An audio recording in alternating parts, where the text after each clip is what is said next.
Agora, professor, mudando um pouquinho, saindo um pouquinho agora da Argentina, indo para os Estados Unidos, né? Eu queria entender do ponto de vista do senhor, como que o senhor viu essa operação do FBI lá na casa do Trump, né? Ele que depois confirmou também isso, ele até então que se sabia que o FBI estava indo até lá para retirar alguns documentos, né, que seriam da Casa Branca, o Trump teria levado junto, né, com ele quando ele saiu de lá.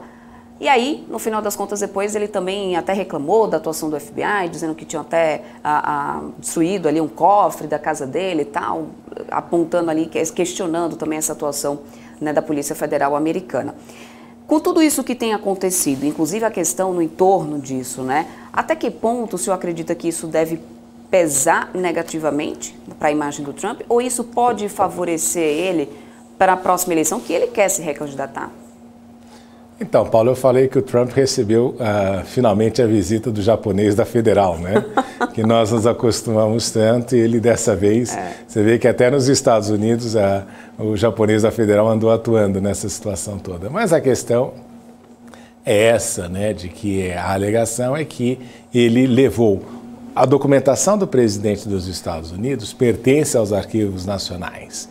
E isso fica guardado durante uma quantidade de anos para que no futuro historiadores possam ter acesso a essas informações e justamente traçar ali uma análise daquela presidência aqui já com uma visão histórica daquilo que aconteceu. Porque a gente sabe que se nós traçarmos a história olhando somente para o momento atual, nós não vamos ter um entendimento completo como aquilo que acontece passados 10, 20, 30, 50 anos depois disso.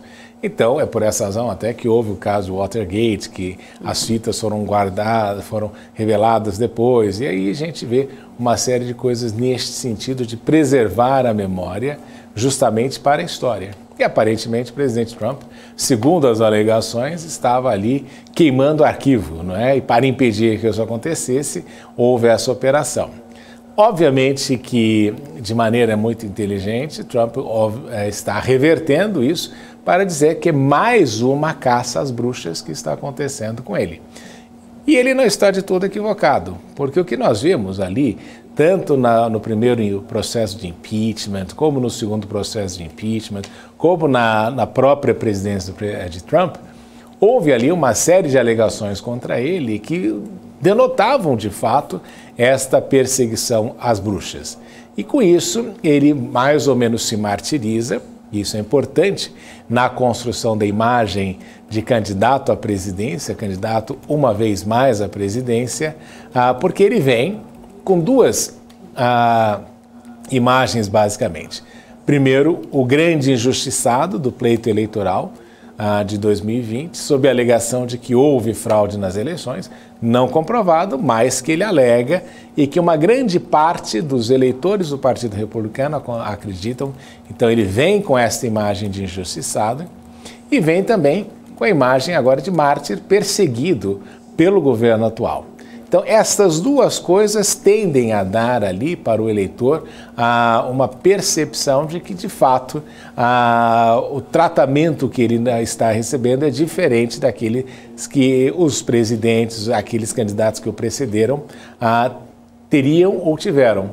E uma das coisas aqui importantes também, Paula, é que o que pesa contra Donald Trump é justamente a sua postura no dia 6 de janeiro de 2020. Esta vai ser a grande alegação dos democratas, também em conjunto com a questão do aborto, não é? Da Corte Suprema, da forma como a Suprema Corte norte-americana agiu nessa situação.